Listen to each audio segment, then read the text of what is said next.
नमस्कार दोस्तों, स्वागत है आप सभी का स्टडीविद पाठशाला में।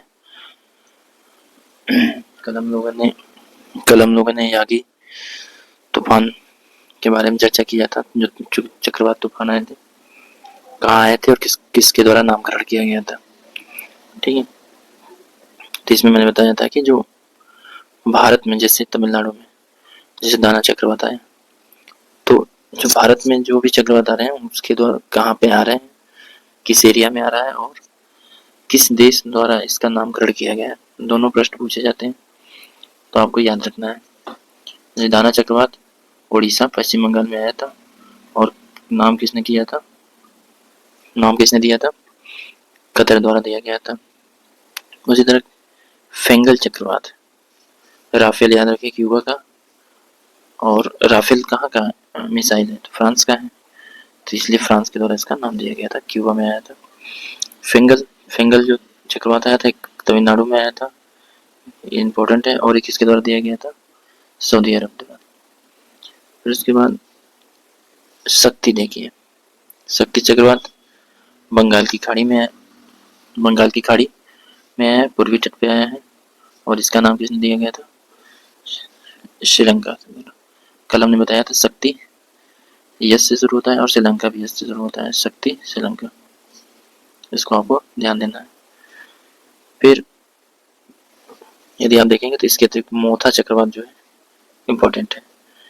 कहाँ पे आया है? आंध्र प्रदेश, उड़ीसा, तमिलनाडु।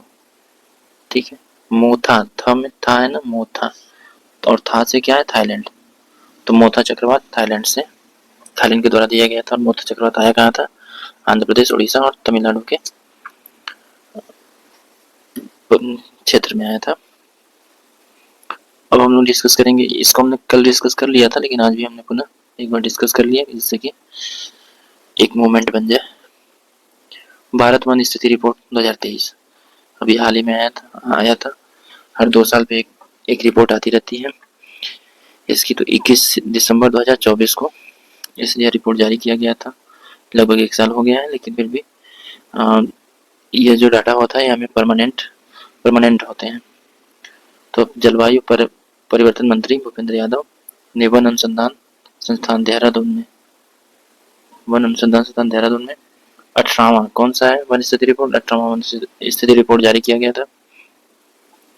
देश में कुल वन और वृक्षावरण, अगर दोनों को जोड़ देंगे, वन और वृक्षावरण को, तो ये वर्ग किलोमीटर नहीं, लेकिन परसेंटेज आपको बिल्कुल ध्यान रखना है।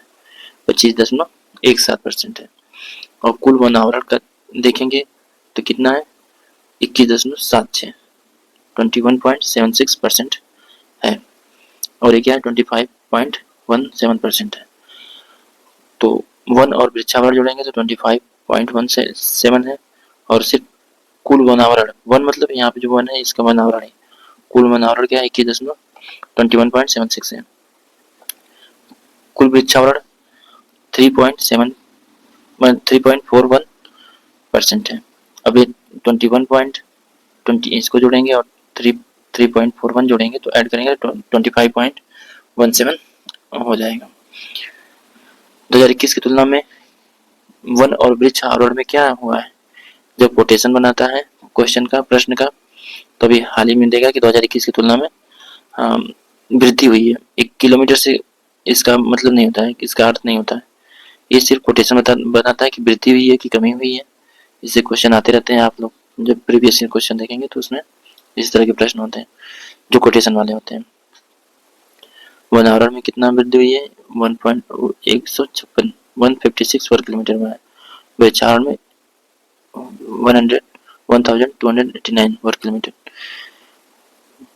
वन और वृक्षावरण दोनों अगर ऐड किया जाए, वन आवरण और वृक्षावरण दोनों में अधिकतम वृद्धि करने वाला 4 राज्य कौन है?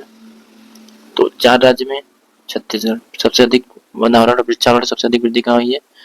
छत्तीसगढ़ में। उसके बाद उसके तत्पश्चात उत्तर प्रदेश, ठीक, फिर उड़ीसा, फिर राजस्थान। तो छत्तीसगढ़, उत्तर प्रदेश, उड़ीसा, राजस्थान, इनको आपको ध्यान देना है। छत्तीसगढ़, उत्तर प्रदेश, उड़ीसा, राजस्थान। वन आवरण में सर्वाधिक वृद्धि वाले 3 राज्य कौन है? वन आवरण में ठीक है, यहाँ पे क्या था, वन और वृक्षावरण में दोनों का अगर संयुक्त रूप से देखा जाएगा तो छत्तीसगढ़, उत्तर प्रदेश, उड़ीसा हो गया। और सिर्फ वनावरण में सर्वाधिक वृद्धि किसके द्वारा किया गया है, मिजोरम के द्वारा, 242 वर्ग किलोमीटर। खैर 242 ये सब नहीं पूछता है, मिजोरम है, गुजरात है। तो वन और वृक्षावरण दोनों मिलाएगा, दोनों को जब हम एक साथ देखेंगे तो छत्तीसगढ़ प्रथम स्थान पे है, दूसरे नंबर पर उत्तर प्रदेश है, उत्तर प्रदेश सेकंड नंबर याद रखिए। फिर छत्तीसगढ़ के साइड में कौन सा राज्य है, उड़ीसा है, तो उसको याद रखिए, बस 3 याद रखिए प्रारंभ के। वन आवरण में सर्वाधिक वृद्धि वाले 3 राज्य में मिजोरम हो गया, मिजोरम इंपॉर्टेंट है, गुजरात हो गया और उड़ीसा। लेकिन इसमें हमको आपको मिजोरम याद रखना है। और इसके अतिरिक्त महत्वपूर्ण क्वेश्चन, क्षेत्रफल में सर्वाधिक वन और वृक्षावरण वाले राज्य कौन है, मध्य प्रदेश। ठीक, सेकंड नंबर पे कौन है, अरुणाचल प्रदेश है, और थर्ड नंबर पे कौन है, महाराष्ट्र है। तो मध्य प्रदेश से हम लोग सीधे पूर्वोत्तर में चले जाएंगे, अरुणाचल प्रदेश से फिर मध्य प्रदेश से नीचे महाराष्ट्र में आ जाएंगे, तो क्रम से 1 2 3 हो गया। तो सर्वाधिक वन और वृक्षावरण मामले में मध्य प्रदेश, अरुणाचल प्रदेश, महाराष्ट्र। ठीक, और परसेंट वृद्धि में कहा कौन था, वन और वृक्षावरण में छत्तीसगढ़, उत्तर प्रदेश, उड़ीसा हो गया। सिर्फ वन की बात करेगा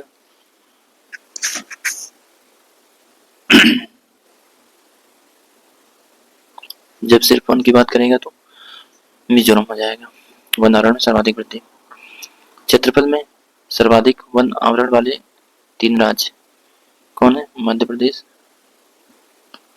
ठीक है, क्षेत्रफल में सर्वाधिक वन आवरण तो मध्य प्रदेश दोनों में है, जैसे वन और वृक्षावरण दोनों मिला लिया जाए तभी मध्य प्रदेश है, और सिर्फ वन की भी बात करेगा, वन आवरण की बात करेगा तभी मध्य प्रदेश, अरुणाचल प्रदेश। बस परिवर्तन क्या होता है, महाराष्ट्र की जगह यहाँ पे छत्तीसगढ़ आ जाता है, याद रखना। प्रतिशत में सर्वाधिक वन आवरण वाला राज्य कौन सा है, लक्षद्वीप है। लक्षद्वीप कितना प्रतिशत यहाँ पे, 91.33%, अगर प्रतिशत में देखा जाए तो। उसके बाद मिजोरम है, तत्पश्चात अंडमान और निकोबार द्वीप समूह है। तो यदि अगर केंद्र शासित प्रदेश की बात किया जाएगा तो क्या हो जाएगा, लक्षद्वीप। प्रतिशत में सर्वाधिक वन आवरण वाला राज्य कौन सा है, अगर केंद्र शासित में लक्षद्वीप, और राज्य में कौन हो जाएगा, मिजोरम हो जाएगा। इंपॉर्टेंट है, मैंग्रोव वन आवरण सर्वाधिक कहाँ पे है, पश्चिम बंगाल में, इंपॉर्टेंट है मैंग्रोव आवरण। देश में वनों के कुल कार्बन स्टॉक कितना है, 7285.5 मिलियन टन, इसको याद रखेंगे। 2021 की तुलना में देश में कार्बन स्टॉक में क्या हुई है, अगर कोटेशन बनाता है तो वृद्धि हुई है, ठीक है, याद रखेंगे। जब वृक्षों की वृद्धि होगी, ठीक, तो कार्बन स्टॉक की भी वृद्धि होगी, वृक्ष बढ़ेंगे तो वही कार्बन स्टॉक बढ़ेगा आपका। देश में बांस आधारित क्षेत्र का विकास कोई मतलब नहीं, इसका कोई अर्थ नहीं, ठीक है। 19 राज्य ऐसे हैं भारत में जहाँ पे जो भारत के द्वारा जो 33% राज्य की बात की गई है, 33% राज्य क्षेत्रों में 33% से अधिक भौगोलिक क्षेत्र वन आवरण के अंतर्गत आते हैं, तो इसको आपको याद रखना है। ये कुछ प्राकृतिक खाद्यान्न है, उनके उत्पादन है राष्ट्रीय स्तर पे भी और भारत स्तर पे भी, अंतर्राष्ट्रीय स्तर, राष्ट्रीय स्तर दोनों पे। चावल को देखा जाए, और ऐसे इसमें जो ऐसे प्रश्न जो है लगभग एक ही, जैसे कि मतलब प्रथम आप याद रखेंगे तो ज्यादातर संभावनाएं वही पूछता भी है। तो चावल के उत्पादन में भारत में प्रथम स्थान किसका है, विश्व में चीन का, भारत में पश्चिम बंगाल, ठीक है। इस डाटा को थोड़ा देखिएगा, ठीक है, एक बार देखना पड़ेगा क्योंकि ये कभी उत्तर प्रदेश कभी पश्चिम बंगाल, इसमें परिवर्तन होता रहता है। गेहूं और आलू में चीन और इधर उत्तर प्रदेश हो गया। मक्का में अमेरिका और भारत में कौन सा राज्य है, मक्का कर्नाटक। दाल में जो है भारत जो है प्रथम स्थान पे है, और दलहन में मध्य प्रदेश। विश्व में भारत है और मध्य प्रदेश में। मूंगफली में चीन है, मूंगफली में यहाँ गुजरात है। गन्ना ब्राजील उत्पादन है और गन्ना यहाँ उत्तर प्रदेश हो गया। जूट में कौन है, जूट उत्पादन में भारत इंपॉर्टेंट है लाइन, और विश्व में भारत है, और भारत में प्रथम कौन है, पश्चिम बंगाल। तंबाकू, तंबाकू का उत्पादन कहाँ किया जाता है? चीन में किया जाता है। चीन इसमें प्रथम स्थान पे है। भारत में सबसे सर्वाधिक तंबाकू उत्पादन आंध्र प्रदेश में होता है। ठीक। प्राकृतिक रबड़, ये सब सारे क्वेश्चन पूछते रहते हैं, आप लोग इसमें सोचना नहीं है कि ये क्वेश्चन आता है कि नहीं आता है। ये सब क्वेश्चन, जैसे आप ये मत सोचिए कि हाँ कि ये बड़ा एग्जाम है या छोटा एग्जाम है। एज जो भी बच्चे पढ़े मल्टीपल एग्जाम देते हैं, छोटे एग्जाम भी देते हैं, बड़े एग्जाम भी देते हैं, जिसमें ऐसे प्रश्न आने की संभावना है जो अधिक रहती है। इसमें आपको सोचना नहीं है कि कौन सा मतलब कौन सा क्वेश्चन आएगा कौन सा नहीं आएगा, ये छोटा एग्जाम है इसमें नहीं आएगा, ये बड़ा एग्जाम है इसमें, या बड़ा एग्जाम है इसमें नहीं आएगा, ऐसा कुछ नहीं है। ये सारे प्रश्न जो है छोटे एग्जाम में भी आते हैं, जो अभी हम रिसेंट में जो पढ़ रहे हैं, और बड़े एग्जाम में भी आते हैं, तो इसलिए आप इसको ध्यान दीजिए। प्राकृतिक रबड़ में कौन है? थाईलैंड है। और भारत में प्राकृतिक रबड़ में तमिलनाडु केरल में परिवर्तित होता रहता है, तो केरल इस बार है। काफी काफी उत्पादन में ब्राजील है। ब्राजील हमेशा रहता है। कर्नाटक भी भारत में भी हमेशा सदैव रहता है, काफी समय से ये सब प्रथम पे है। सूरजमुखी में यूक्रेन है, और सूरजमुखी में कर्नाटक भी प्रथम स्थान पे लगभग हमेशा रहता है। ज्वार में अमेरिका, भारत में महाराष्ट्र। छोड़ दीजिए, ज्वार इंपॉर्टेंट नहीं है। कपास याद रखिए, कपास में कौन है? चीन है। और भारत में कपास कहाँ है? गुजरात में है, तो एक डाटा इंपॉर्टेंट है। प्याज चीन और फिर महाराष्ट्र भारत में। चाय, चाय प्याज दोनों में क्या है? चीन है, दोनों में चीन है। और इसमें चाय में यहाँ भारत का है असम, और प्याज में महाराष्ट्र है। सोयाबीन इंपॉर्टेंट है, पूछता रहता है। सोयाबीन में है मध्य प्रदेश, इसमें प्रथम स्थान है भारत में। अमेरिका विश्व प्रथम है। दूध, चीनी, मसाला, तिलहन, ठीक है। दूध में भी भारत प्रथम है, चीनी में भी भारत प्रथम है, मसाला में भी भारत प्रथम है, तिलहन में भी भारत प्रथम है। तो इसको याद रखना है, तिलहन वाला ही ध्यान देना है, तिलहन वाला ही। मसाला तो पता है, चीनी में रिसेंट में हो गया है। लेकिन गन्ना उत्पादन में कौन है? ब्राजील है, ठीक है। भले ही चीनी उत्पादन में भारत है, लेकिन गन्ना उत्पादन में ब्राजील है। गन्ना चीनी में अंतर है। दूध देखिए, दूध भारत में सब सर्वाधिक दूध का उत्पादन कौन राज्य कर रहा है? उत्तर प्रदेश। चीनी का उत्पादन, ये थोड़ा सा गलत डाटा हो सकता है क्योंकि ये यूपी इसके पहले था। भारत मसाला जो है भारत में मध्य प्रदेश है, और कुल तिलहन में राजस्थान है। तो ये दोनों डाटा सही है, लेकिन ये महाराष्ट्र वाला डाटा चीनी का, उसमें थोड़ा सा आपको देखना पड़ेगा। आइए देखते हैं कोयला। खनिज में देखा जाए तो कोयला उत्पादन, ग्रेफाइट छोड़ दीजिए, कोयला याद रखिए। कोयला उत्पादन में चीन है। भारत में कहाँ पे कोयला उत्पादन किया जा रहा है? छत्तीसगढ़। छत्तीसगढ़, अब लिख उड़ीसा, उड़ीसा भी हो सकता है अगर डाटा चेंज हुआ होगा तो। इस डाटा में कंफ्यूजन है, तो इसको एक बार आप लोग पुनः एक बार देखिएगा किसी और से, और भी मैं कभी डाटा आएगा तो मैं उसको देखूंगा, क्योंकि छत्तीसगढ़ उड़ीसा में परिवर्तित होते रहते हैं। कभी छत्तीसगढ़ उत्पादन में रहता है, कभी उड़ीसा रहता है। तो अगर यदि डाटा चेंज हुआ है तो ये छत्तीसगढ़ सही होगा, लेकिन यहाँ पे देखना जरूरी है। हीरा, हीरा में सर्वाधिक उत्पादन कौन करता है? रूस। बहुत ही समय से रूस जो है, हम हीरा में प्रथम स्थान है। भारत में जानी रहे कौन सा खान है हीरा उत्पादन का? पन्ना की खान। तांबा में कौन है? चिली। तांबा चिली, चिली में कौन सा स्थान है? ये अरिका, अरिका गोस्ट सिटी भी कहा जाता है, और यहाँ पे तांबा का उत्पादन किया जाता है। और नाइट्रेट भी का भी उत्पादन होता है यहाँ पे। भारत में तांबा उत्पादन मध्य प्रदेश, बालाघाट में, महाराजखंड। लौह अयस्क ऑस्ट्रेलिया में। लौह अयस्क के उत्पादन प्रथम स्थान कौन हो गया है? पहले चीन था, अब देखिए डाटा चेंज हो गया है, इसको याद रखिए। और भारत में मैक्सिमम लोग क्या जानते हैं? कर्नाटक होगा, लेकिन एज उड़ीसा उत्पादन में ज़्यादा कर रहा है। तो ये डाटा भी जो है रिसेंट में, यदि इसके अनुसार देखा जाए, इस किताब इस वीडियो बुक के अनुसार, तो डाटा दोनों परिवर्तित हो गए। चांदी में मैक्सिको हमेशा रहता है उत्पादन में, चांदी उत्पादन में मैक्सिको हमेशा रहता है। राजस्थान जो है भी, राजस्थान का जवाब भी प्रथम स्थान पे सदैव रहता है भारत में। कच्चा तेल, कच्चा तेल में अमेरिका, उत्पादन जो है अमेरिका की है अधिक मात्रा में कच्चे तेल में। और राजस्थान जो है, अब की बार इस डाटा को भी थोड़ा देखना पड़ेगा, ठीक है, क्योंकि मुझे इस पीडी पे इस ऐसे डाटा जो है अलग अलग स्थान पे अलग अलग मिलते हैं, तो इसलिए इसको देखना और सही करेक्ट करना ज़्यादा ज़रूरी होता है। क्योंकि हमको यहाँ पे कुछ और डाटा मिलेगा, किसी और किताब में और डाटा मिलता है, तो अलग अलग जगह स्थान पे अलग अलग, तो कोई ऐसा डाटा मिलेगा तो जिसको हम बता देंगे। प्राकृतिक गैस में देखिए रसिया हमेशा रहता है, इसको याद रखिए। असम, भारत में असम जो है। ऑस्ट्रेलिया, ऑस्ट्रेलिया बॉक्साइट कहाँ मिलता है, सर्वाधिक बॉक्साइट ऑस्ट्रेलिया में, डाटा सही है। और उड़ीसा, ये भी डाटा सही है। मैग्नीज दक्षिण अफ्रीका और मध्य प्रदेश, दोनों डाटा सही है। सोना चीन, चीन के पास सर्वाधिक सोना हो गया है। और यहाँ पे क्या है, Karnataka. अब्रक आवलिक, अब्रक आवलिक,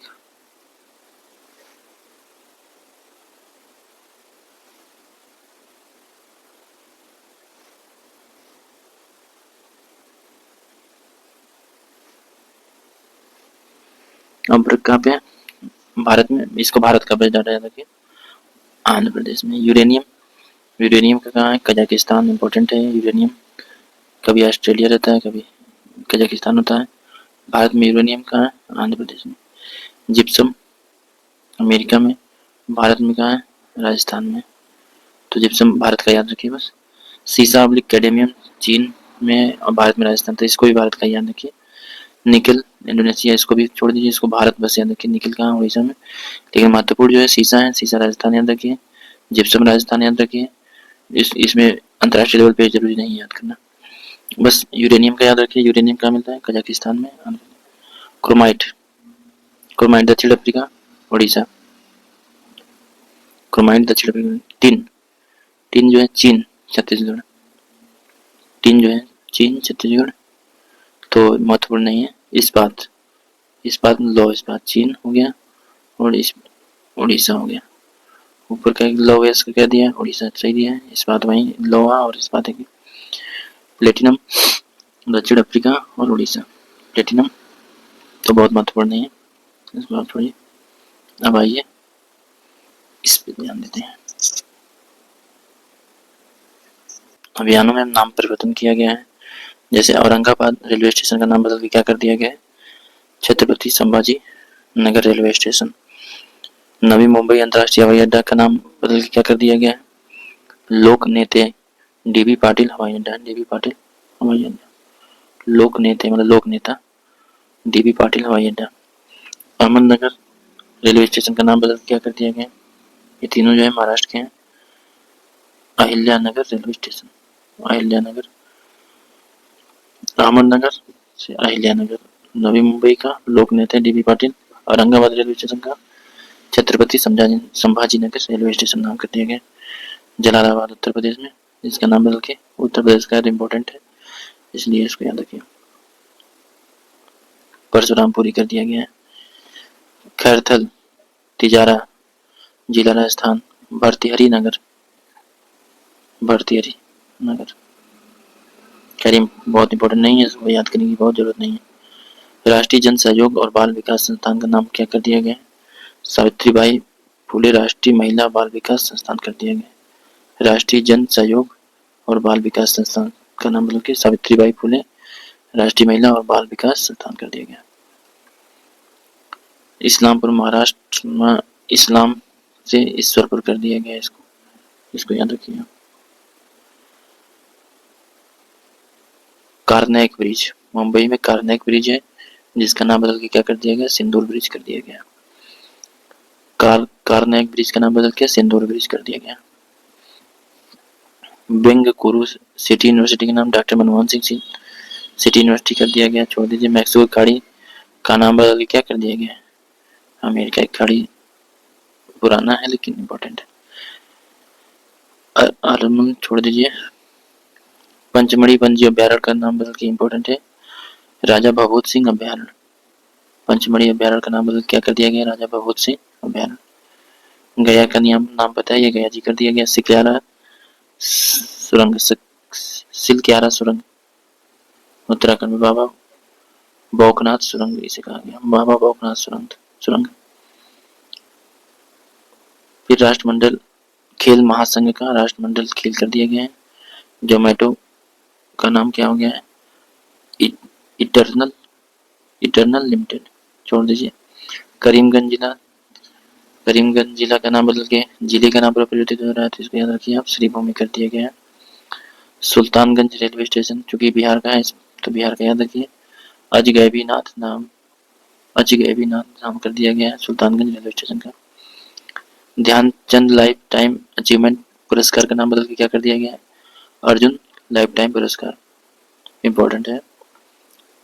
Dhyanchand life time achievement पुरस्कार का नाम बदल के अर्जुन लाइफ टाइम पुरस्कार कर दिया गया। सराय काले खां चौक, सराय काले खां चौक दिल्ली में है। तो पहला चीज ये भी याद रखना कि दिल्ली में है। तो सराय काले खां चौक कहाँ पे है? दिल्ली में। भगवान बिरसा मुंडा चौक कर दिया गया। ठीक है। काकसर ब्रिज का नाम कैप्टन अमित भारद्वाज सेतु कर दिया गया है। ठीक है। काकसर ब्रिज का नाम बदल के क्या कर दिया गया? कैप्टन अमित भारद्वाज सेतु कर दिया। फोर्ट विलियम का नाम बदल क्या कर दिया गया? विजय दुर्ग कर दिया गया। फोर्ट विलियम कोलकाता का नाम इंपॉर्टेंट है। पोर्ट ब्लेयर का नाम बदल के, ये भी आपको पता ही है, श्री विजयपुरम कर दिया गया। पोर्ट ब्लेयर का नाम बदल गया। पुणे एयरपोर्ट का नाम क्या है? संत तुकाराम महाराज एयरपोर्ट। संत तुकाराम महाराज एयरपोर्ट इसका नाम कर दिया गया। राष्ट्रपति भवन के दरबार हाल को क्या नाम दिया गया? राष्ट्रपति भवन के दरबार हाल का नाम गणतंत्र मंडप। राष्ट्रपति भवन के अशोक हाल का नाम अशोक मंडप। ठीक। राष्ट्रपति भवन के दरबार हाल का नाम क्या है? गणतंत्र मंडप। अशोक हाल का नाम अशोक मंडप। जोशीमठ तहसील का ज्योतिर्मठ।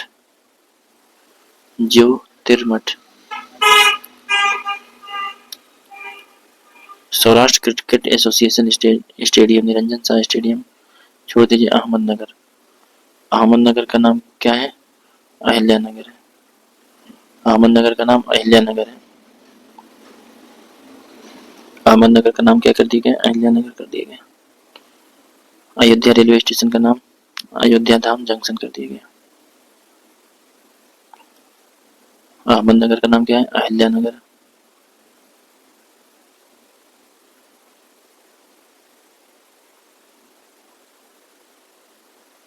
आयुष्मान भारत स्वास्थ्य कल्याण केंद्र का आयुष्मान आरोग्य मंदिर कर दिया गया। क्या है इसका नाम?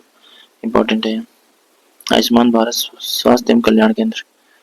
पुरानी संसद भवन का नाम क्या रख दिया गया? संविधान संसद, क्योंकि संविधान का निर्माण कहाँ हुआ था? इसी भवन में हुआ था, इसलिए इसका नाम संविधान संसद कर दिया गया है। खेलो इंडिया महिला लीग अस्मिता महिला लीग कर दिया गया है।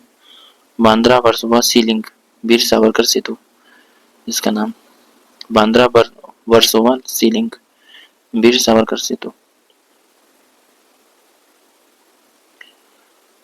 ब्रांड एम्बेसडर देखिए, हरियाणा राज्य महिला आयोग की ब्रांड एम्बेसडर कौन है? शेफाली वर्मा।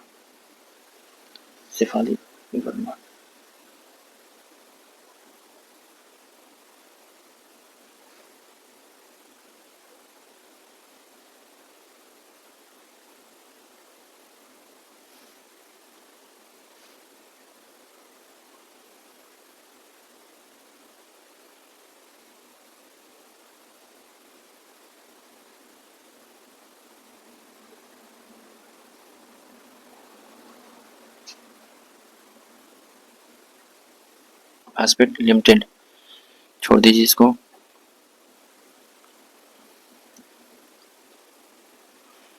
पहली मानसिक स्वास्थ्य राजदूत कौन बनाया? दीपिका पादुकोण बनाया गया।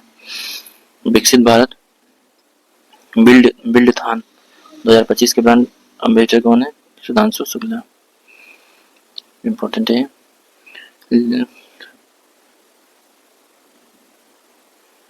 नमो युवा रन अभियान के ब्रांड एम्बेसडर कौन है? मिलिंद सोनम।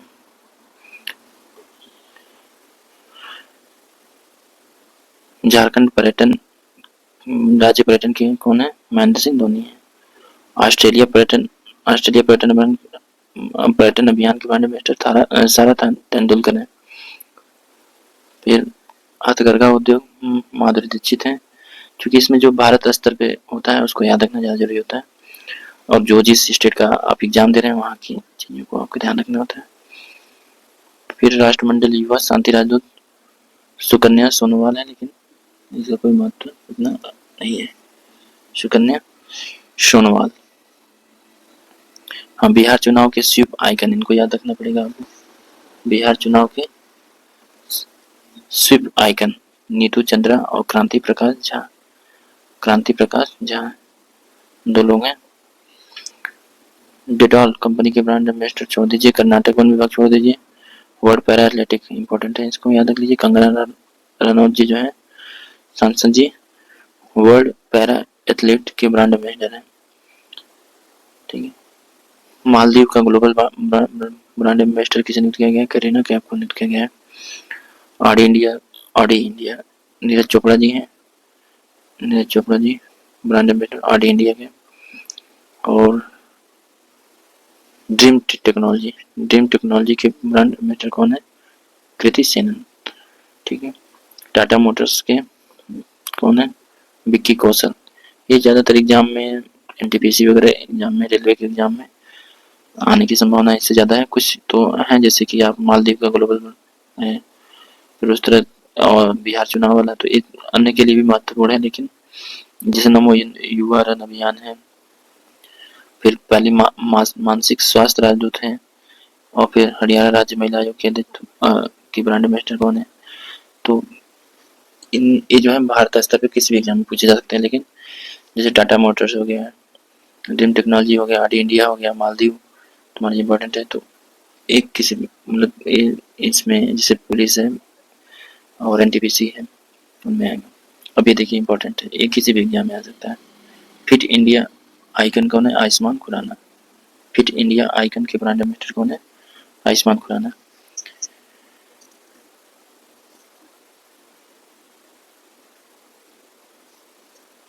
हाँ, इंडिया गेट बासमती चावल के ब्रांड एम्बेसडर कौन है? अमिताभ बच्चन। फिक्की फ्रेम्स के ब्रांड एम्बेसडर छोड़ दीजिए, पुमा छोड़ दीजिए, खो 2025 के ब्रांड एम्बेसडर कौन थे? सलमान खान थे। दुबई स्पोर्ट इम्पोर्टेंट है। दुबई स्पोर्ट काउंसिल के ब्रांड एम्बेसडर सानिया मिर्जा और हरभजन सिंह। थाईलैंड के पर्यटन के ब्रांड एम्बेसडर कौन है? किसे नियुक्त किया गया था? सोनू सूद को। जो अंतर्राष्ट्रीय लेवल पे है वो थोड़ा महत्वपूर्ण रह जाते हैं। फिर मध्य प्रदेश पर्यटन का ब्रांड एम्बेसडर छोड़ दीजिए, याद कर लीजिए क्योंकि पड़ोसी राज्य है। तो पंकज त्रिपाठी जी को भारतीय साइबर अपराध समन्वय केंद्र इम्पोर्टेंट है। किसे किया गया है ब्रांड एम्बेसडर? रश्मिता मंदाना को। ये भी इम्पोर्टेंट है। जहाज रानी और जल मार्ग मंत्रालय मनु भाकर जी। ठीक है, मनु भाकर जी को ब्रांड एम्बेसडर बनाया गया, जहाज रानी और जल मार्ग मंत्रालय के ब्रांड एम्बेसडर। ठीक है। मोटो जीपी इंडिया के ब्रांड एम्बेसडर शिखर धवन जी है। योजना अभियान मिशन। ठीक है। अब इसको जो है हमको कुछ, जैसे कि आपकी पूंजी आपका अधिकार अभियान।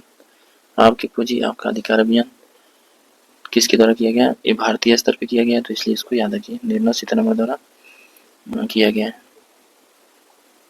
श्रद्धांजलि योजना छोड़ दीजिए। अब बिहार का देखिए, मुख्यमंत्री महिला रोजगार योजना बिहार सरकार द्वारा चलाई गई है। ठीक है। मातृवन, ये इसको याद रखिए, मातृवन वृक्ष से संबंधित है, तो इसको याद रखिए। मातृवन पहल किसके द्वारा शुरू किया गया था? हरियाणा के द्वारा। पेट्रोलियम मंत्रालय द्वारा अपना घर पहल शुरू किया गया था, पेट्रोलियम मंत्रालय द्वारा।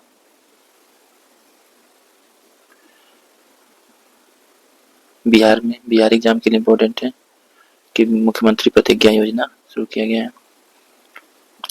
मुख्यमंत्री वृंदावन ग्राम। अब वृंदावन से क्या समझ में आएगा कि उत्तर प्रदेश सरकार द्वारा किया गया, लेकिन इसको आपको ध्यान रखने की जरूरत है, कंफ्यूजन के लिए बनाया जाएगा क्वेश्चन इसको।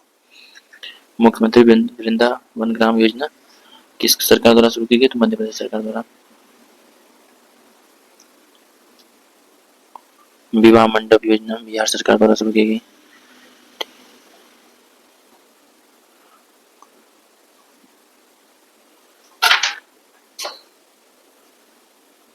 एक देश एक धड़कन अभियान किस मंत्रालय द्वारा शुरू किया गया? संस्कृति मंत्रालय द्वारा शुरू किया गया है। एक देश एक धड़कन अभियान शुरू किया गया है।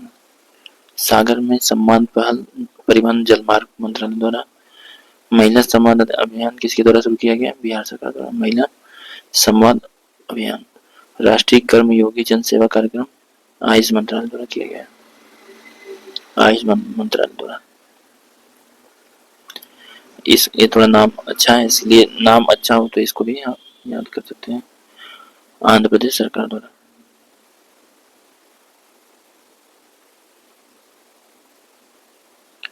आंध्र प्रदेश सरकार द्वारा जीरो पॉवर्टी P4 पहल आंध्र प्रदेश सरकार द्वारा। पार्थ योजना इसको याद रखिए, मध्य प्रदेश सरकार द्वारा। जीरो पॉवर्टी P4 पहल आंध्र प्रदेश सरकार द्वारा और पार्थ योजना मध्य प्रदेश सरकार द्वारा शुरू किया गया था। प्रोजेक्ट हिफाजत, छोड़िए इसको। ये उत्तर प्रदेश का कोई योजना नहीं दिखा है। हर खेत, ये इम्पोर्टेंट है, ठीक है। हर खेत स्वस्थ खेत अभियान किसके द्वारा शुरू किया गया है? हरियाणा सरकार के द्वारा किया गया है। गवाह सुरक्षा योजना भी किसके द्वारा? ये भी क्वेश्चन इंपॉर्टेंट है। हरियाणा सरकार द्वारा गवाह सुरक्षा योजना, ठीक है। गवाह सुरक्षा योजना किसके द्वारा शुरू किया गया है? गवाह सुरक्षा हरियाणा सरकार। और हर खेत स्वस्थ खेत हरियाणा सरकार द्वारा शुरू किया गया। घर घर सोलर पहल किसके द्वारा शुरू किया गया? टाटा पावर द्वारा। धरती आबा जनजाति ग्राम उत्कर्ष अभियान किस मंत्रालय द्वारा शुरू किया गया? जनजाति कार्य मंत्रालय द्वारा। धरती आबा किसे कहा गया है? बिरसा मुंडा जी को। हमारा संविधान हमारा सम्मान अभियान किसके द्वारा? न्याय विभाग द्वारा शुरू किया गया। इसको याद रखिए, ये भी इम्पोर्टेंट है। निजुत मोइना योजना असम सरकार द्वारा शुरू किया गया था, इसको याद रखना है। हमारा संविधान हमारा सम्मान न्याय विभाग द्वारा। धरती आबा जनजाति ग्राम उत्कर्ष अभियान जनजातीय कार्य मंत्रालय द्वारा। घर घर सोलर पाल किसके द्वारा? टाटा पावर के द्वारा किया गया था। और गवाह सुरक्षा योजना हरियाणा हर खेत स्वस्थ खेत हरियाणा सरकार द्वारा।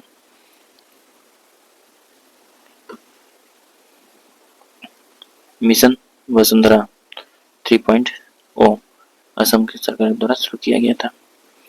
युवा उद्यम विकास अभियान योजना उत्तर प्रदेश सरकार द्वारा शुरू किया गया था, महत्वपूर्ण है। सुभद्रा, इसमें 5 लाख तक का लोन है, जिसमें 5% तक का लोन है और 15% जो है व्यक्ति को, जो उद्यमी होगा उसको अपने तरफ से इन्वेस्ट करना होगा। मतलब 5 लाख में 75,000 रुपये क्या है, जो इन्वेस्टर होगा उसको लगाना पड़ेगा। उसके अलावा 4.25 लाख रुपए का आपका लोन हो जाएगा। फिर आ जाइए प्रोजेक्ट नमन भारतीय सेना द्वारा विज्ञान धारा योजना, इसको याद रखिए आप। विज्ञान और प्रौद्योगिकी विभाग द्वारा विज्ञान धारा योजना शुरू की गई।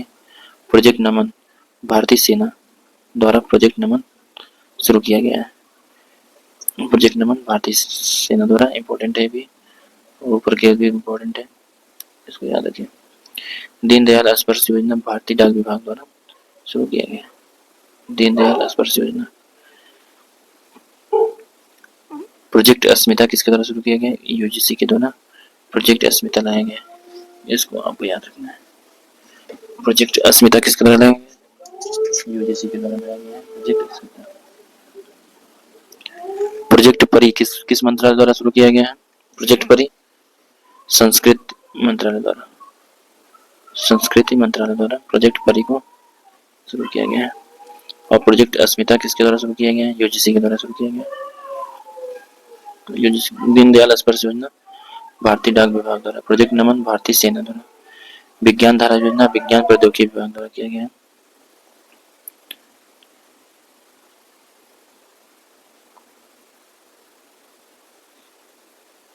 गवाह संरक्षण, अच्छा गवाह संरक्षण योजना हरियाणा के द्वारा भी किया गया है। और गवाह सुरक्षा योजना हरियाणा सरकार द्वारा। और गवाह संरक्षण योजना असम सरकार द्वारा। उल्लास योजना लद्दाख में शुरू किया गया। उल्लास योजना लद्दाख सरकार द्वारा। इम्पोर्टेंट पारुल लाओ पैसे पाओ अभियान किस सरकार द्वारा शुरू किया गया? तो उत्तराखंड सरकार द्वारा, ठीक। पारुल लाओ पैसे पाओ अभियान। स्कूल ऑन व्हील्स में मणिपुर सरकार द्वारा स्कूल ऑन व्हील्स, थोड़ा नाम अच्छा है इसका देखने में, तो इसलिए इसको याद रखिए। मणिपुर सरकार द्वारा स्कूल ऑन व्हील्स शुरू किया गया था। अब आइए हम लोग देखते हैं त्योहार, उत्सव, मेला और महोत्सव। इन सबको भी बहुत पूछता है, लेकिन सभी को जरूरी नहीं कि सब याद ही हो, ठीक है। आपको इसमें देखना है निंगोल चाकोबा उत्सव, तो इम्पोर्टेंट नहीं है।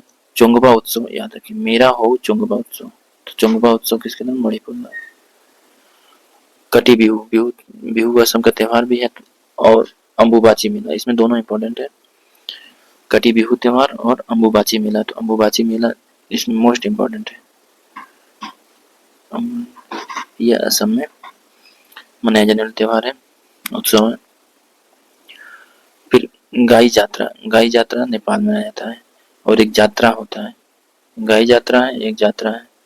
एक जात्रा जो है ये उड़ीसा में मनाया जाता है, अभी आएगा।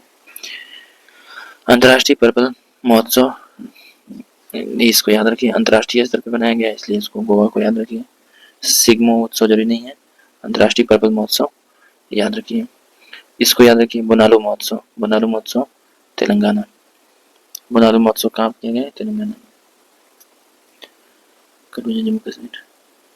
14वां छोड़ दीजिए, जास्कर महोत्सव 2025, जास्कर महोत्सव 2025 लद्दाख।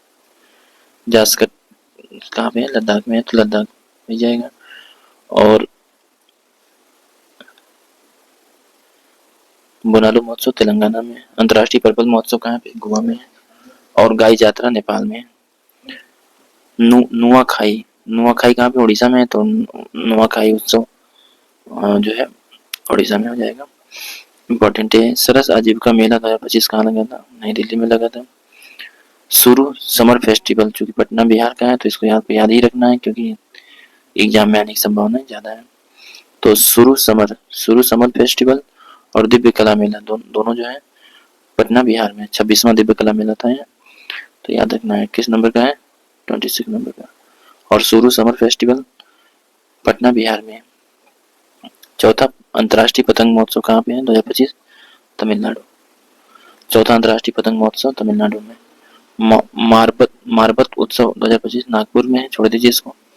चौथा अंतर्राष्ट्रीय पतंग महोत्सव 2025 तमिलनाडु में। 26वां दिव्य कला मेला 2025 पटना बिहार में। सुरु समर फेस्टिवल पटना बिहार में। सरस आजीविका मेला नई दिल्ली में है। फिर पुष्कर कुंभ, पुष्कर कुंभ कहाँ हुआ था, अभी हाल ही में आप लोग पेपर दिए होंगे, तो पेट पेपर में पेट या कोई अभी हाल ही में मतलब यूपी टीपीएससी का एग्जाम हुआ था, उसमें ये प्रश्न आया था पुष्कर कुंभ कहाँ हुआ है, तो पुष्कर कुंभ से आदमी कहाँ मार दिया था, राजस्थान मार दिया था। तो ऐसे सारी मिस्टेक, पुष्कर कहाँ है, राजस्थान में है, लेकिन जो पुष्कर कुंभ हुआ था उत्तराखंड में, तो अभी हाल ही में एग्जाम में आया था। खीर भवानी उत्सव और लेवेंडर उत्सव जम्मू कश्मीर में। सिरुई लिली उत्सव और चेरा ओबा उत्सव मणिपुर में। तो ये दोनों सब इम्पोर्टेंट नहीं, बस आप पढ़ लीजिए। त्रिशूल पुरम उत्सव छोड़ दीजिए। अट्टुकल पोंगल, ये याद रख सकते हैं, अट्टुकल पोंगल उत्सव केरल में है। और सरस्वती, अभी देखिए अब वहां पे क्या था, पुष्कर कुंभ, अब यहाँ पे क्या है, सरस्वती पुष्करालु कुंभ 2025 कहाँ पे, तेलंगाना में। राष्ट्रीय जनजाति युवा महोत्सव इम्पोर्टेंट है, राष्ट्रीय स्तर बनाया गया इसलिए इम्पोर्टेंट है। कहाँ मनाया गया, मिजोरम में मनाया गया है, राष्ट्रीय युवा महोत्सव मिजोरम। घोड़े यात्रा उत्सव नेपाल में, घोड़े यात्रा हो गया। एक और यात्रा कौन सा था, गाय यात्रा, गाय यात्रा घोड़े यात्रा दोनों जो है। अब ये देखिए सरहुल महोत्सव कहाँ मनाया, झारखंड में मनाया जाता है, सरहुल महोत्सव झारखंड में।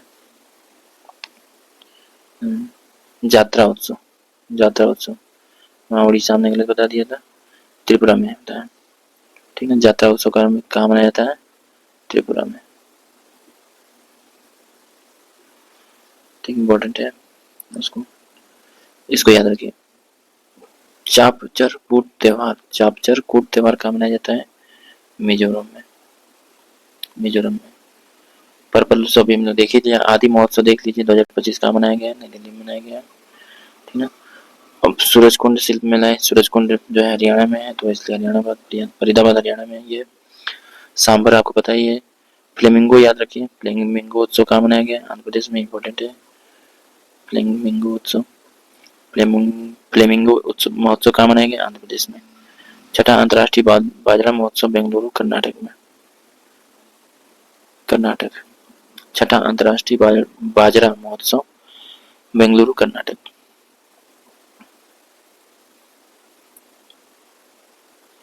प्रथम, ये इंपॉर्टेंट है, प्रथम बोडोलैंड महोत्सव कहाँ मनाया गया था? नई दिल्ली में। प्रथम बोडोलैंड महोत्सव नई दिल्ली में। 10वां अंतर्राष्ट्रीय वन मेला कहाँ पे है? मध्य प्रदेश। अंतर्राष्ट्रीय वन मेला इसलिए याद रखिए इसको। 10वां अंतर्राष्ट्रीय वन मेला मध्य प्रदेश, और प्रथम बोडोलैंड महोत्सव कहाँ है? नई दिल्ली में। उसके अतिरिक्त फ्लेमिंगो महोत्सव याद रखिए, आंध्र प्रदेश में।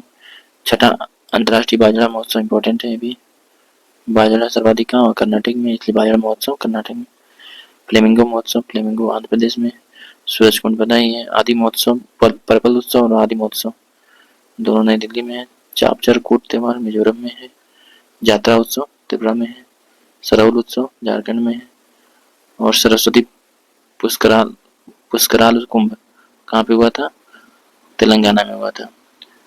अट्टुकल पोंगल केरल में है। पुष्कर कुंभ कहाँ हुआ था? उत्तराखंड में हुआ था। और अंतर्राष्ट्रीय पतंग महोत्सव कहाँ? तमिलनाडु में। दिव्य कला मेला और सूर्य समर फेस्टिवल दोनों पटना बिहार में हुए थे। सरस आजीविका मेला नई दिल्ली में हुआ था।